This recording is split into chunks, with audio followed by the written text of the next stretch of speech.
All right, bro. We back. We back. We back. We live on the channel. So, um, obviously Craig isn't here. So we got some correspondents that gonna be coming on with us. Got my boy Sean with us. He big cuz. Craig big cuz. And then we're gonna have Triple H, Lil Cuz joining us momentarily whenever he gets situated or whatever. So I just want to dive right in. I ain't gonna be on here too long. We want to talk about the playoffs. That's all we want to talk about right now. Playoffs. So what is it that has caught your attention about the playoffs, like so far? There's a lot of things that have caught my attention, man. To be honest, the Brooklyn being a first round exit was astounding for me, man. Like I'm still dealing with that because they have been favored to win ever since KD and Kyrie have hooked up.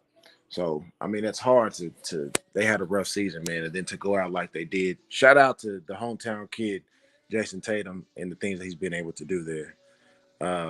But that, and then I love the resurgence of Chris Paul and Devin Booker in the West.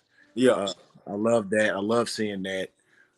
They don't talk about him, enough. He only had like 4 points in one of the games in the last series, and then he comes in and he just literally picks apart the defense every time, man. As a point guard myself, it's good to see somebody like that, man, because he's my age and still run up and down the floor. It's crazy how much he does. I love to see that. And really, man, I got to give a shout out to your team, man, the Pelicans, man, because they almost beat the Suns, man. And I'm telling you, they were literally, maybe possibly one player away from making history with, getting the Suns out of there, man. And I love to see that. I like the Heat right now, what they doing. Like it's a lot going on right now, man. And I add this before you get to your next point. The demise of James Harden is so hard to deal with, man, because that's really what I want to talk about. Like, I mean, but continue. No, that was it. It's a really, really good playoffs, man. And I picked the Bucks out of the East beginning of the season. I always like to go with the defending champs because they're just bigger than everybody. They're bigger, they're stronger, and they don't have no other team has a guy like Giannis on their team, man. Like nobody has that, and that's hard to beat. And then on the West, I picked Golden State just because they have their core team, and their player development is so good that they've created another splash brother in Jordan Poole. And I mean, the dude is amazing, and he's young, so he has a lot of growth and potential, man. So I picked them, and I got the Bucks winning it all. So yeah, so I like everything that you just said. So recapping the first round, I thought Minnesota was a surprise. Yeah, me too. I thought what the Pelicans were able to do was a surprise. I did not expect that to happen. No, I mean, but I knew what Brandon Ingram could do if he get on the big stage because he don't shy away. He like Ja Morant. He ain't ducking no smoke. No, not at all. So those were I like seeing that, but it's still like another year or two before they get there where they need to be. But after the first round, I'm looking at these matchups. I'm looking in the East. I'm looking at the Bucks and the Celtics. So okay. I got the Bucks winning it all right now. Just because last year, from what I saw with them, they proved me wrong. I didn't think they could get to the championship. They did. Yeah. So I believe last playoffs, they missed time with Giannis, and Chris Middleton took the leadership role. Yeah. Now this year, Chris Middleton is out. Giannis is taking that next step in taking over games. Like, they really should be up 2-0 on the Celtics. I mean, this 3-point shooting is not going to continue. Like, it's just not realistic. Like, Al Horford, at his big age, doing what he's doing, if they figure that out, how to neutralize that at any time, it's over. Like, yeah, it's over.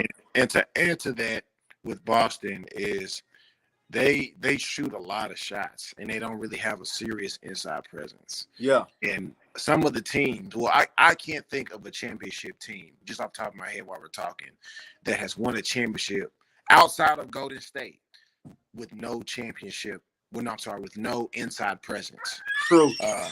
Golden State won because they can just, I mean, literally, they can shoot like crazy. When you have two of the top 5 shooters of all time, arguably, on this team, it's hard. And then you have a guy that's feeding them the ball. Yeah. You know what I mean? And Draymond. So like it worked out perfectly. But to Jason Tatum and his defense with Boston, what they did to readjust in game 2 was paramount because everybody has tried to build that wall against Giannis. Yeah. You know what I mean? Everybody's tried. Yeah.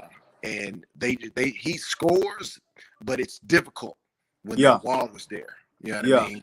And they were a lot more physical this time. Jaylen Brown caught fire early, so everything was in their favor. He had 25. Yeah, he had 25 in the first half, Yeah, and they in the was first down half. by 25. Like the Bucks was down by 2. So I was like, he the difference in the game. If you can do anything to neutralize him and continue to do what you're doing to Tatum, and then minimize what Al Horford has been able to do, then it's the Bucks for the taking. So I read a report earlier today. Okay. I was kind of busy earlier in the day at work, but I read a report. Mike Budenholzer was talking to the media. It's kind of crazy because it's 3 days between game 2 and game 3. Yeah. Now Budenholzer is saying they're going to sit Chris Middleton game 3 and 4, and then he's going to be questionable for game 5. So if he come back, and it's 2, I'm thinking it's going to be 2-2 when they go back to Boston. If he come back and it's 2-2. See that, and that's the thing, man. When these guys come back off injury, they're not the same. No. It's kind of like when you hurt your back a little bit, or when you get injured. As a regular person, you and I, we get injured, you know.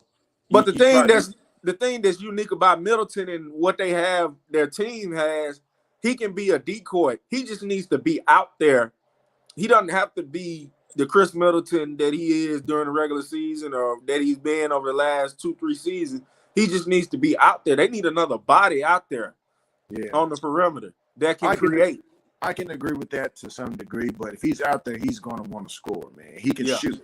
So if Giannis, like he's been doing, going to the whole doing Euro steps from the 3-point line and kicking that ball out, and Chris Middleton's over there, then they might be in trouble.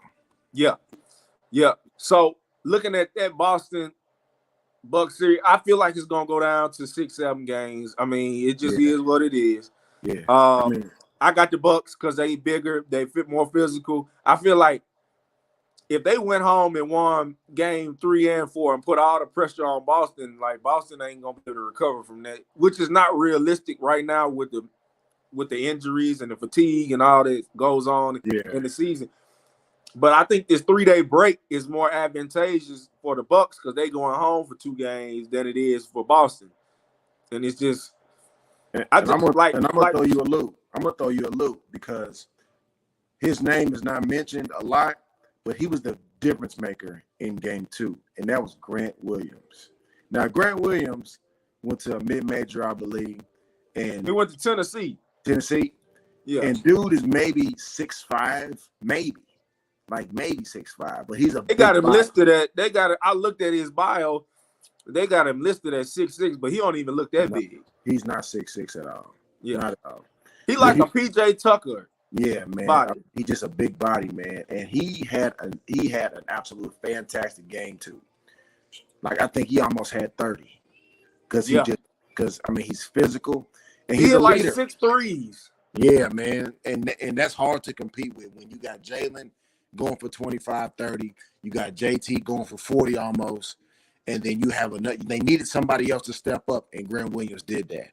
So if they can, if Boston, in their defense, if Boston can do that throughout the series, it's going to be tough for the Bucks to continue to make a run. Yeah, that's true. I mean, that's true. I mean, I want the Bucks to defend their title, but they're in a tough situation right now.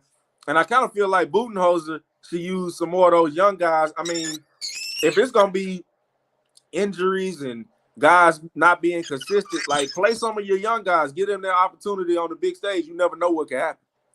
Yeah, you know what? But I've said that before too with young guys. But you know, some young guys aren't ready for the stage. Everybody's not a Tyrese Maxey, man, where you can get out there, or even. And I'm a not John talking Morant. about he's a starter. I'm not talking about a starter. I'm talking about like what Phoenix did last year. Phoenix made it to the finals because they gave guys that they normally would not have, and they had injuries and fatigue and whatever and inconsistencies. But they gave young guys like Cam Johnson. He wasn't getting PT like that before last year. No. So, I mean. But I said last year, if you remember, if they're going to win, because he's one of the best shooters on the team, if they're going to win and move to the next level, you have to play Cam Johnson more. He's young, he's athletic. You did say that in the group chat. Like, I don't understand why. And I love Monty Williams, but I wasn't understanding why he wasn't playing more. Yeah. Like, I love Mikal Bridges. I really don't like Campaign, but I mean he's backing up CP, so I mean it's whatever. But yeah, literally, Landry Shamet has been a difference maker off the bench for them. I mean, he's been incredible. Him too. I forgot about him. Him too. Like, those guys need 20 minutes. And Landry Shamet has played with the Clippers. He's played with the 76ers. So he's been around. Yeah. In his short career. Yeah. He's been around.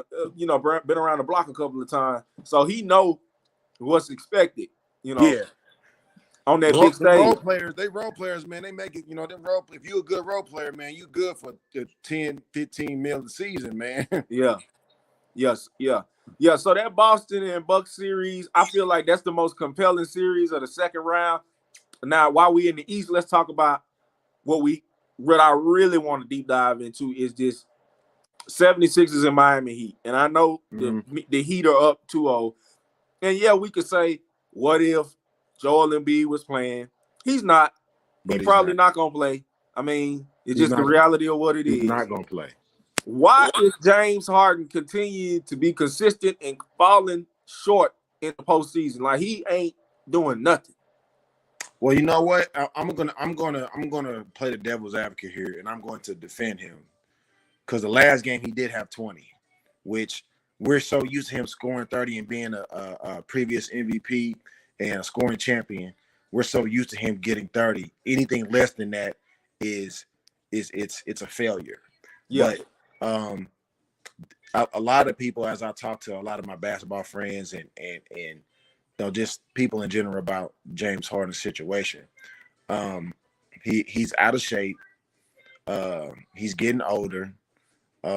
There's a lot of things that's going on with him, and I can't really speak for him obviously because I'm not him, but just how he plays, and he's just really not that guy anymore, man. Like, I hate to see it because I love to watch James Harden play because like his handle and how he's able to get that separation was unmatched.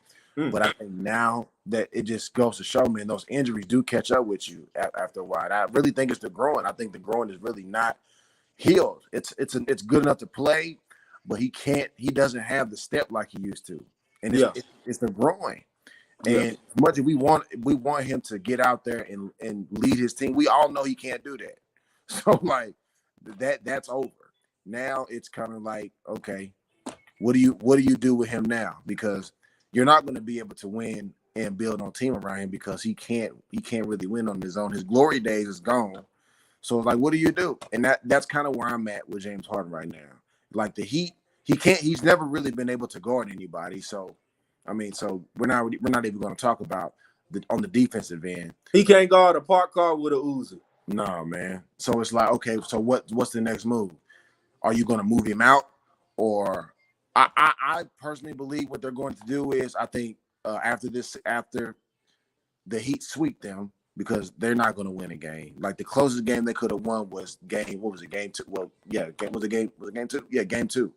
And game 1 was not even. Yeah, so the game 2 will probably be the closest game because I think Maxey had 30, Tobias Harris went off, and then I think he had 20, which is his most highest scoring game I think since he's been with Philly.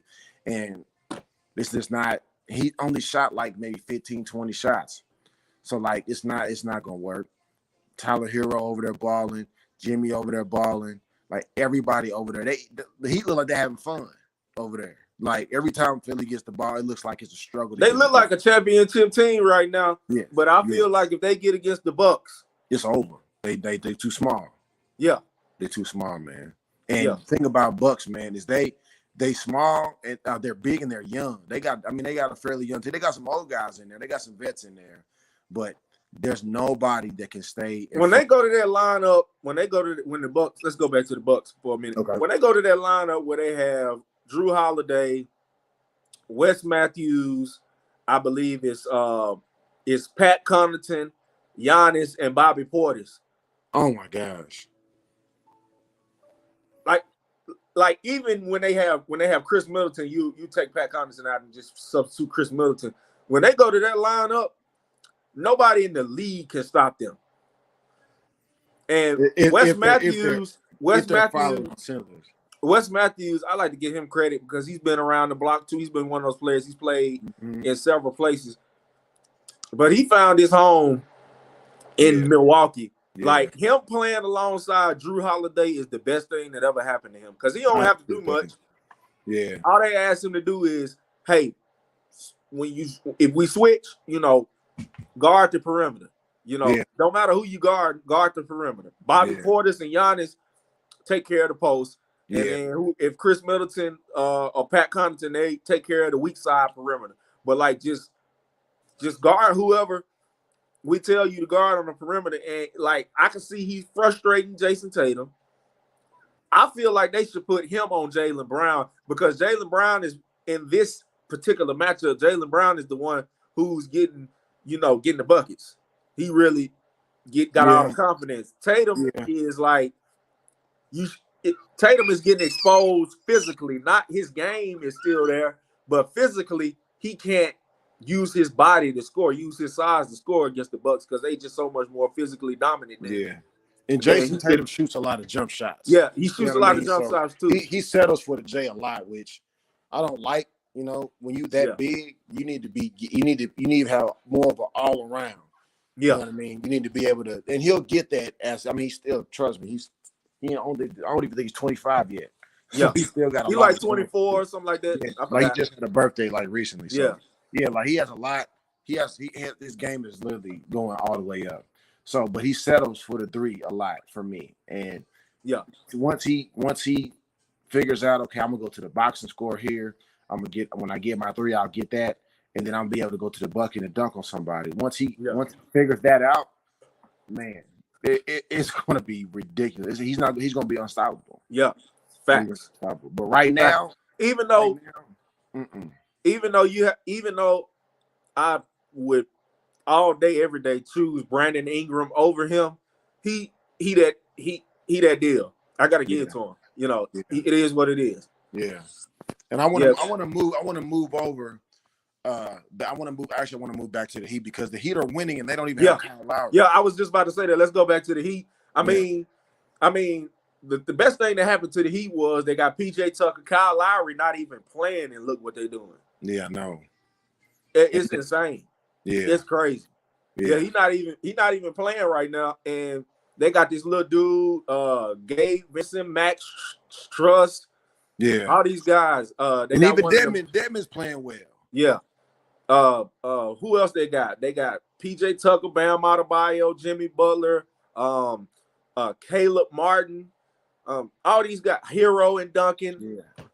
They loaded. I don't think Duncan played game 2 either. If he did, he didn't play very long. But Victor Oladipo played. Oh, I keep forgetting about Vic. Yeah. That's my IU alum, man. You can't forget about the IU guy. Vic had a great turnaround. It's kind of like Wes Matthews had a devastating injury early on in his career. He came back for the Bucks. Well, he came back for where he was in Portland. Then he went to Dallas, then the Lakers. Then he ended up on the Bucks. And then same kind of situation with Vic. Vic hurt. Kind of bounced around. He went from Orlando to OKC, and then he went to Indiana. That didn't work.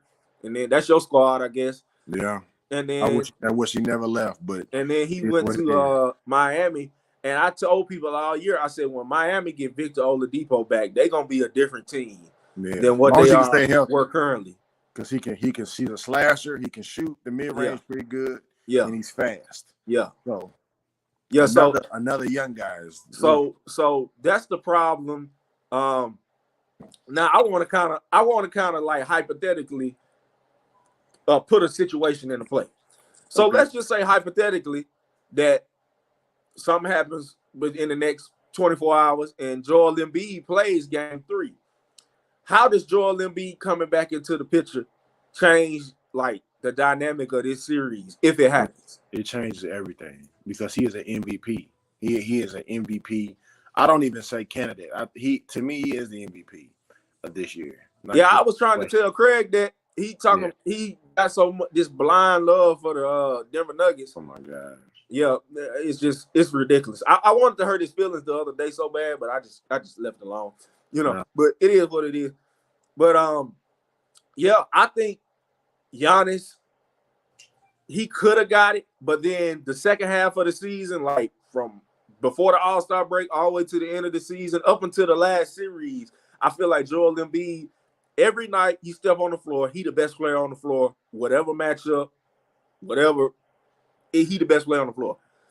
He learned you can make that same argument for Giannis though. Yeah, you can. But what I saw from Joel Embiid, like it's just his year. Giannis still doing his thing. Jokic still doing his thing. We could argue Devin Booker and Ja Morant were in the MVP conversation. At one point in time, DeMar DeRozan for the Bulls. Yeah. Before they collapsed. So we could argue all those guys. But Joel Embiid, I feel like he took that next step this year, and I just hate he got hurt. Injuries are a part of the game, so it is what it is. But I kind of feel like if he were to come back, which I don't think is gonna happen, I'm just saying hypothetically. I don't know how Miami would match up with him. They don't. Like, do you put Bam on him? Do you put PJ Tucker on him? It doesn't matter who you put on him because he's too big for any one of those, and he's too mobile for any one of those. Like I feel like a lot of the guys that normally play well for the 76ers are struggling because he's not on the floor. He too. That's a part of the offense that Doc Rivers has set up with Joel Embiid. Because to be honest, Doc Rivers, the last true big man he had was Kevin Garnett. Yeah. So I mean, he didn't have a big man in the Clippers because that was Lob City. So I mean, with the resurgence of no post game Griffin. Yeah. Oh my gosh, don't even get me started on that. So now you got a true big man in Joel Embiid, and he's not trying to shoot threes all the time, which is my big thing for him. He's in the paint. He starts there. He may come out if he sees the matchup where he can get out there and shoot a three. But dude, if he was just having an MVP season, man. The thing that I love about Joel Embiid's game that I've seen a change in from all of the other years he's been in the league from this year is he finally realized that I can come in the game at any time and I can control the tempo of the game. I can dominate. I'm the best player on the floor. I don't care who the other team got. I'm the best player. And he kind of reminds me of like a 2002 Chris Webber when he was with the Kings, when they had Vlade Divac and Peja and Doug Christie and Mike Bibby. Even as loaded and stacked that team was, you knew number 4 was the dog. Yeah, he was the dog of dogs. Right. And that's how I feel like about Joel Embiid. He finally realized that this year. Like you said, he works his way out to the perimeter. He's a post player, but he's developed a perimeter game. Yeah. And he knows once he gets his rhythm, he can score from anywhere on the floor. You see him out there hitting off balance threes, game winners, and I mean it's just unbelievable. And not to mention his footwork. He's getting to the free throw line at least 15 times. Yeah. Yes. And that's huge. And I think that's what's wrong with James Harden, man. Yeah. I hate to go back to that, but James Harden goes to the free throw line 15, 20 times a game. Yeah. It's just like, oh my gosh. Once they changed the rule, his numbers changed. Yeah. That changed everything for him because he's not getting to the line no more. Yeah. I really hate that Triple H ain't tapped in. No, that's James Harden. James That's Harden his favorite player. And I want him to know I ain't ducking no smoke, and I'll tell him to his face by James Harden right now. Yeah, he know that. Yeah. That's why he ain't on here, because he don't want to hear that. Yeah, he don't want to hear he don't want to hear nothing negative about James Harden. Yeah, man. Well, yeah, but the last thing I want to say about Joel Embiid is the footwork. Whoever been working with him on his footwork, they need a bonus, a raise, or whatever. They need some money thrown their way. Because the footwork that he's been displaying for a big man, he like 7'2", is unbelievable. His foot, that's where he has Giannis beat. Footwork. Yeah, Giannis has good footwork, but it seems like to me, like in game 2, when I watched the Bucks and the Celtics, I kind of feel like I was watching at times 2019 Giannis. Like, trying to go with the footwork, like it's still like something like, you know how like when you play 2K, I don't play 2K anymore, but you know you used to play 2K and you have the joystick and you're trying to make a move and then the dude would just get stuck and he'd be like that. He'd be like that. Giannis gets stuck sometimes. And I just be like, what's wrong with you? Like, did you forget how to do your move in the middle of the move? And I think he's thinking about it too much instead of just playing. He's thinking about it. Well, the thing about Giannis is he don't have no moves. So it's I'm going to the hole, I'm going to Euro, and I'm going to dunk. Yeah. And if there's somebody there, either I'm going to dunk on them or it could be a charge. If I think about it, I pass the ball to my guys on the wings. Yeah. His thought process is I'm going to get to the rack and I will dunk the ball. The thing about Giannis that he does so great, he knows how to draw a double team, even triple team. And then he's 6'11", and then the wingspan is just out of this world. So he can just over the head pass to anybody on the court. Yeah. And it opens up the floor. And that's why Bobby Portis has become such a threat for them. Because Bobby Portis is waiting wherever he's at. Yeah. He can knock the shot down. He's 6'10", and I mean, he finally got his mechanics right. And he's a deadly shooter. You know, and he's really he got a mid-range too. He got a mid too. He's one of the best 6'10" ball handlers I've seen in the league. Yeah. And he can face up, post up. He can come downhill. He can put the ball on the floor, and he can make a play. He can hit off balance shots. He know how to use his body. He got excellent body control. Yeah. I feel like out of fear, people defend him kind of like he playing football, but I mean, it is what it is. Yeah. Like, he made a move the other night and they called an offensive foul, and I'm just like, that wasn't a foul. The guy just wasn't big enough. Yeah. Who was checking him? Yeah. It wasn't a foul. Milwaukee gets those calls a lot. It's like it's to me, those are terrible calls. Yeah. It's like his defender hit a brick wall and the ref just bailed him out because he's a smaller guy. That wasn't a foul. Yeah. Milwaukee gets those calls a lot, man, just because they bigger than everybody. I'm pretty sure Drew Holiday's probably the only guard outside of Chris Paul, maybe, because Chris Paul do be offensive fouling a lot. Like, that gets those I'm too big for you calls. That's what I call them. I'm just a big guard. You know what I mean? Yeah. So, but I've been wanting to talk to you about this for a long time, man, because you're a Dallas guy. Yeah. So last night, I seen Luka get fried by a 37-year-old man. Yep. So I was about to transition into the Western Conference. So you did. Before you do that, are we done with the East? Yeah, we're done with it. I mean, it's only two series. It's only two series, series on both sides. So yeah, let's dive right in. The number 1 Phoenix Suns and the number 4 Dallas Mavericks. Okay. I mean, it is what it is. Yeah, man. I need some explanation, because as good as an offensive player Luka is, ain't no way that I'm that good offensively and I'm finna let Chris Paul torch me like that. So let me tell you, I've been having this conversation for like the last 3 weeks with my manager. He no longer works with me right now, but we were talking the last 3 weeks, and he's a diehard Mavericks fan. And what I was telling him was, the Mavericks, they've got big guys on the roster, but they don't have a true big man. They do. Dwight Powell is not a true big man. He's like Lob City 2.0. Yeah. Big man. Maxi Kleber and Davis Berton are just tall, small forwards that play the 4 and the 5. Bertans can shoot though. So yeah, Bertans and Kleber can shoot. I mean, they both can shoot. Yeah. Everybody on the Mavericks can shoot. Finney Smith is a stretch forward, but he's not big enough to be doing guarding fives. Like he's 6'7", maybe 230. Yeah. Not big enough to be guarding fives. Dinwiddie, Luka, Jalen Brunson, Josh Green, they're all big guards. Well, with the exception of Brunson. They're all big guards. But the way they play defense, this zone, or whatever they're trying to play, it's not working. It's like a zone man. Yeah. It's not working. So I propose, why is Jason Kidd not playing Boban Marjanovic? He doesn't have to score. He's 7'4". Put him on the floor. Put him on Aiden. Be physical with Aiden. Force Aiden to work for everything that he's getting, or JaVale McGee, or Bismack Biyombo, whichever one they want to put on the floor. Force, when Dwight Powell is not on the floor, have Boban out there. And Boban Marjanovic, I mean, you can't move him. He's 7'4". He probably like 300 pounds. Yeah. Just put him out there and see what happens.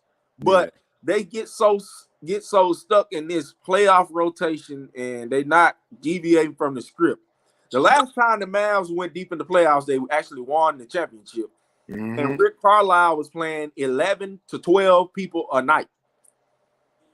And he had the smartest thing coach has ever done to me. When you exhaust your roster and you do that all year, it gets them ready for the playoffs. And then they got these young guys. Like I said, I'm a fan of giving the young guys an opportunity on the big stage. If they don't know how to handle it, then it is what it is. But you won't know until you try.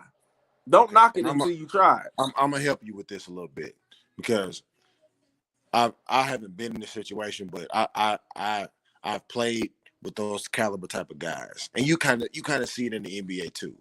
When you got a 7'3" or a 7-foot anybody out there, and you playing a team full of guards like the Suns, you don't want to get caught in a pick and roll, because we all know that when you play the Suns, Chris Paul is the pick and roll king, and you do not want Boban on an island out there, because Chris Paul's going to see that and say, bring him out here. Yeah. And then, but if Boban gets out there, he's going to get in so much foul trouble so early. It's like he's just not even going to play. Yeah. Because he's going to be in foul trouble.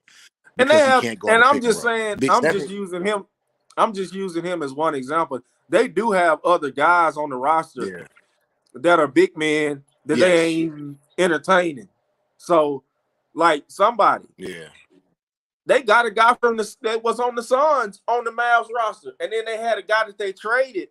He was like a 7-footer. I think they traded him to like Oklahoma City or something. So, I mean, this summer, what the Mavs had to do, because they probably finna get swept. Let's just be honest. So they need to go. They need to. I said the Suns before. Yeah. They need to figure out what guards and wings they're gonna keep. I would keep Luka, Jalen Brunson, Dinwiddie, Finney Smith, Reggie Bullock, and maybe Tim Hardaway comes back healthy next year, and then everybody else is expendable. You got to go. We getting you up out of here. Maxi Kleber can go. What if they made? Bertans can go. Dwight Powell can go. Get two big men, get a young one, and get a seasoned veteran that can play both sides of the ball, basically. Go get Jokic. Somebody. Go get the dude that's in go get the guy that's in Portland. Nurkic. Nurkic. Nurkic would be great. Yeah. Go get somebody. Would be great. Get somebody. Go get Christian Wood down in Houston. Yeah. You got to find somebody. But, Nurkic be hurt though. That's another thing. Yeah. Like Nurkic, injury prone. A lot of bigs are injury prone, but you got to find something. Go get Mitchell Robinson from New York. Yeah. Somebody. Yeah. Somebody. Yeah, you got to do something. But Dallas.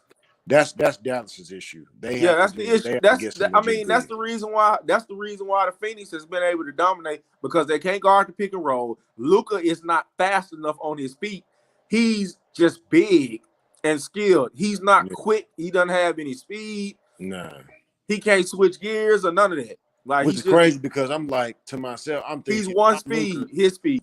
Yeah, because if I'm Luka, I'm like, bro, I'm not. Chris Paul ain't fast either. So like, dude, he's not finna keep doing me like this. I'm finna guard this, and he still couldn't do it. And I'm like, oh my god, Christopher Emmanuel Paul, at 37 years old, he 53 in basketball years. he really is. Was cooking last night, and the game 20, before that, how old is and Luka? the game before 24. that. Ain't Luka like 24 years old? Luka is young.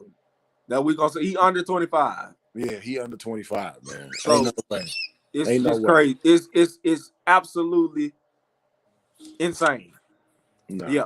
So that series is over. We agree with that. Dallas is getting swept. I mean, I can't even. I mean, I wanted Dallas to do something, but after last night, I cut it off. I cut it off with 9 minutes left. I pulled Joe card. I cut the game off. Man. I cut it off. So the last series is Golden State and Memphis. I feel like this gonna go to full 7. I don't care what nobody say. I've been on social media looking at what people have been saying, and I have had little to no response. But the thing that really triggered me the most in these playoffs is people saying that Ja Morant is not a superstar yet. How? Oh, wow. How? I want to say this because he's definitely a superstar. Like, that's no question. The thing I don't like about Morant as a point guard, because I'm a point guard too, his control of the game is non-existent. Because they should be up 2-0. Yeah, he doesn't control. Yeah, they should be up 2-0 because he missed the layup. Should be up. Well, it shouldn't even got there. Yeah. It shouldn't even got to where you had to do a layup. Very true. If you would control the game and stop trying to go to the hole and dunk and do crazy layups all the time. Like, they're challenging you to shoot the ball. You can shoot the ball. Shoot the 3. Yeah. Go in, hit the floater. Like, see, the difference between game 1 and game 2 is he realized nobody can guard me. You can switch Steph on me, you can put Clay on me, you can put Jordan Poole on me. I'm cooking everybody. He got 47. Yeah. And they were showing all type of matchups. He got 47.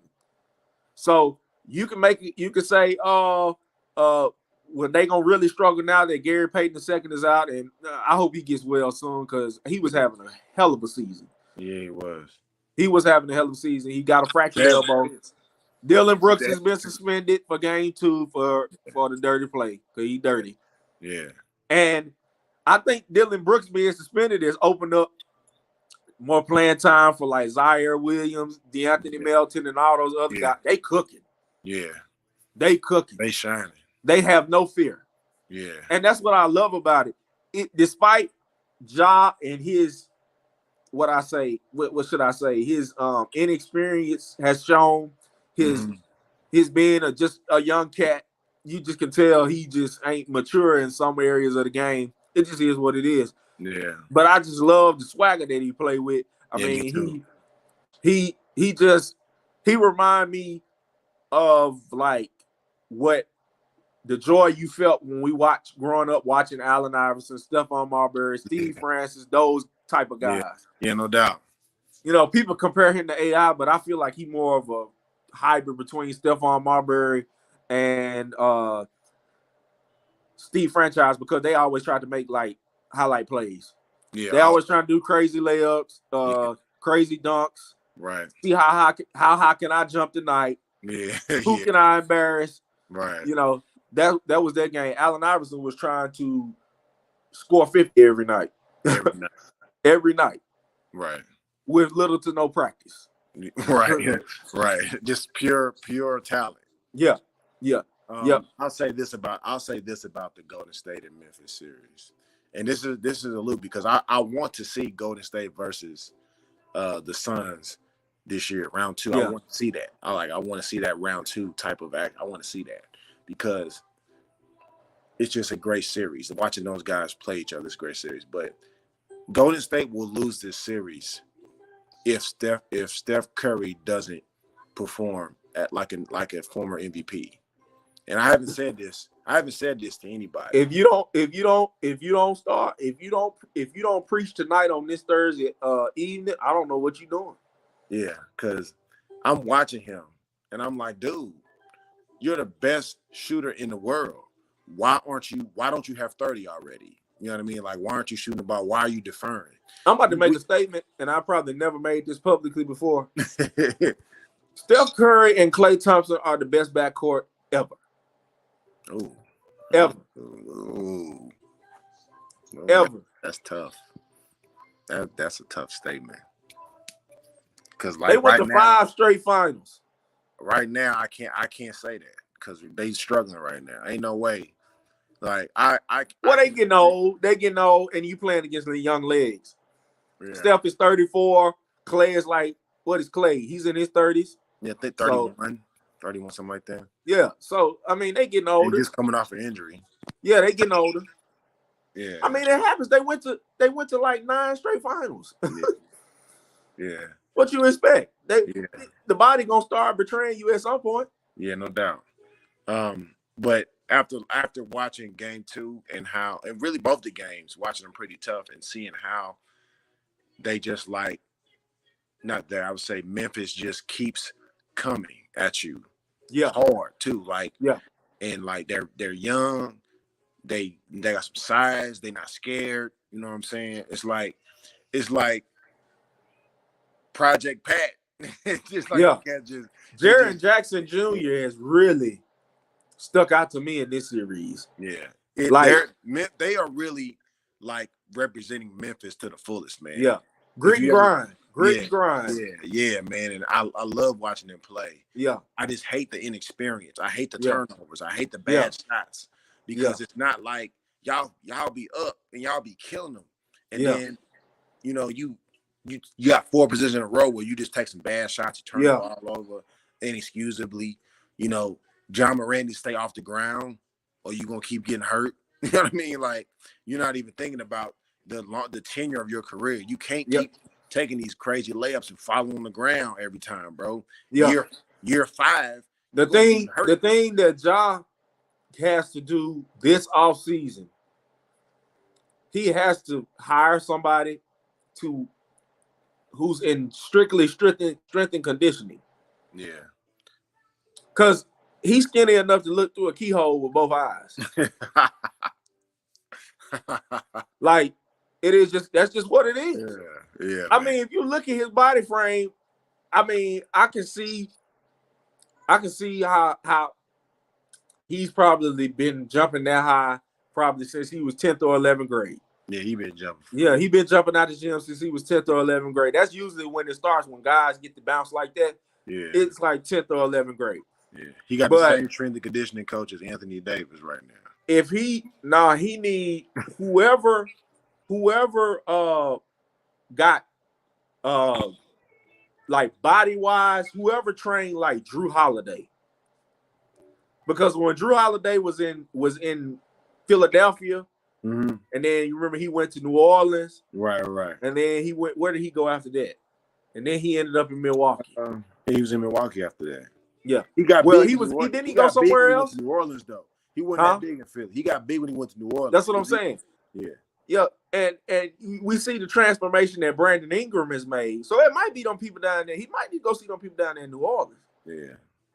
The only thing they can't do, they can't get Zion down there to stop eating all the beignets and oysters and seafood platters and all that. But they can get you in shape.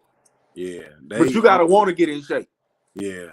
And you know what? And I'll make this statement, and we're gonna. I don't want to too much on the East, but I think they could have possibly beat the Suns if they would have had Zion.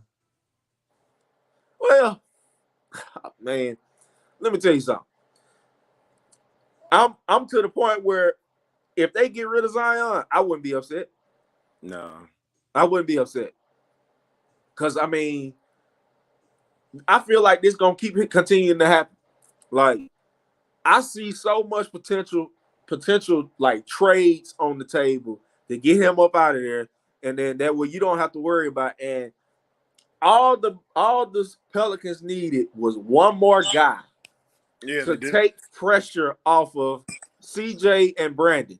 That would be in Zion. That's what I'm saying. But that's where inexperience comes, because he ain't played and he don't have no playoff experience. So if you had like a guy like, just say, hypothetically speaking, you had like a D Rose, somebody who been there before, and who's like on the, at an advanced stage in their career, but they still can play. Like somebody like that. Okay. Maybe even a young big man who's been in the league 4 to 5 years. I mean, Julius Randle, maybe. If they have, I can't. No, I'm not a Julius Randle fan. Well, I mean, he can get you 15 and 10 in his sleep. Yeah, but he want the ball too much. He want to do what LeBron do. He want the ball in his hands 90%. Yeah, well, if he playing for Willie Green and he playing with C.J. McCollum and Brandon Ingram, he gonna have to get with the program, or he gonna have to get lost. Yeah, that's why he in New York, because he can do what he want. Yeah. But I just felt like it was something missing. I mean, Valanciunas and Jackson Hayes and all those young big, they was balling. So I just felt like it needed to be another guard or wing out there that has some real life experience. What's the guy that plays for the Pacers that's always hurt? To my Miles Turner. No, not him. He's a big man. The guy that was killing for the Pacers when they played in the bubble. You talking about T.J. Warren? Oh, if they had a guy like that. Yeah. Oh my God. Yeah. A guy that can take the ball, he can create his own shot off the dribble. He's not afraid of the big moment. Right. He can hit big shots. I mean, he don't have to be a superstar. I mean, the superstars are CJ and Brandon. You don't need another superstar. You just need another guy that can do his job. Yeah. Like a TJ Warren. Yeah. Or Karis LeVert. Because that guy too. He about that life. Yeah. Absolutely. Yeah, man. So what's your verdict? What's your verdict on the Golden State and Memphis series? I think it's going to 4-7. I still have Golden State because I still think I'm going to go with experience over the talented youth. I wouldn't be mad. If we had a Golden State Milwaukee finals. Oh my God! No. But you know what? That would be so lopsided, and I would pick the Bucks just because, like, I see Draymond either getting thrown out the game or just fouling out because Giannis still gets to the line. 50. I feel like Draymond finna get thrown out, and let me tell you why. There's been some bad blood between a Memphis Grizzly and Draymond in the past. Yeah. And his name is Steven Adams. Mm-hmm. If Steven Adams can get healthy and come back in this series and impact it in any way, Golden State in trouble. Yeah. Because James Wiseman ain't walking through that door. He still ain't. And Kevon Looney, he got experience and he do his thing when he out there, but he ain't gonna be able to help you when you got Steven Adams and Jaren Jackson, and this Brandon Clark kid and Zaire Williams and those other guys. Oh my God! But I think you're missing another young guy that his minutes are valuable. Kuminga. I like Kuminga because Kuminga get out there and Kuminga a dog. He don't do too much. He do just enough. He hustle. He can play defense. He can shoot a little bit. You know, he ain't out there to really shoot that much, but he hustles. He's a younger version, a very younger version of Andre Iguodala, but more athletic. Yeah, because that boy got some serious bounce. Oh my God, he's unbelievable. Yeah, but if he get versus the Bucks, that gets neutralized. And I'm since we ain't got there yet, I'm gonna give you the X factor for Golden State, and that is Andrew Wiggins. If Andrew Wiggins can consistently get 20 to 25, they don't have no answer. They literally have no answer for Andrew Wiggins. Yeah, it's curtains. It's curtains for anybody except the Bucks. Yeah. Because you got Jordan Poole can get you 20, Steph can get 20, Clay can get 20. If Drew can get 20, oh my, that's 80 points right there. Yeah. And really 90 because everybody gonna get 20 plus. Yeah, and then the crazy thing is Steph is good for the third and fourth quarter. Like he'll save all his energy. He'll save all his energy, all his shots, and then he just lights it up. He just lights it up in the fourth quarter. But Like you know what? We say all this, and in a perfect world, that happens. But coaches know better. They're going to be like, well, we're going to let Steph and Clay beat us, or we're going to let Jordan Poole and Steph beat us, or we're going to let Jordan Poole and Andrew Wiggins beat us, and we're going to be physical. Because we know if you can be physical with Steph Curry, you can take him out of his rhythm. Clay, if you can put a body on him and tire him out, you can't stop him, but you can. Yeah. Fatigue causes Clay to underachieve. Yeah. And I think that's what people don't understand about superstars. Yeah. They're superstars for a reason. You're not going to completely stop them. Yeah. The game plan is to slow them down, make them make tough shots or take tough shots. Kind of like what Boston did with Kevin Durant and Kyrie. Yeah. You're not going to stop them from scoring. They're going to score. It's just if they're taking 20 shots, they need to be the toughest 20 shots that they take. Yeah. You know what I mean? And that's the reason why they got swept, because after Boston stole game one, which is crazy to say, Brooklyn had game one in the bag. They did. If you go back and watch it, they had game one in the bag. Did. You're right, they did. And Boston came and stole it. They made Kevin Durant and Kyrie work for every single thing, and then it just became an uphill battle for the both of them for the rest of the series, because they were like, oh, we can make them work for every bucket they get. Then, and they don't really have another threat, then we can beat them. Right. And the confidence just continued to grow and grow and grow. And then Al Horford was out there getting 20 and 15. And when he doing that at 30, 40 years old. 34, 35 years old. Yeah. That's ridiculous. Yeah. And he's shooting threes too. Like, oh my God. He's flashing. He's flashing. In trouble. If he's making threes, you're in trouble. Now he get outside of this series, which I hope it don't happen. He gonna get exposed. Because if he had to play Miami, oh man, he gonna have to run. He better get in shape. Man down. Yeah, he can shoot, man, and it's crazy. But I think my prediction is gonna stay where it's at. I'm staying with Golden State coming out the West, and I'm gonna stay with the Bucks coming out the East, and then I got the Bucks winning and then repeat. Now after this year is over, it's up in the air because a lot of stuff is gonna happen. This free agency. 2023, New Orleans Pelicans. We there, baby. Oh no. I'm calling it now. We're gonna be in the Western Conference Finals. I didn't say the finals, I said the Western Conference Finals. Yeah, because after this season, you gotta take baby steps. You just can't go from the bottom to the finals unless you go to state. Yeah, no doubt. It's just a lot of stuff is gonna happen this free agency, man. It is. Like the Lakers are on the move. I don't think LeBron's going anywhere, but I think that team's gonna have to do some reorganization. They're gonna do some major moving this offseason.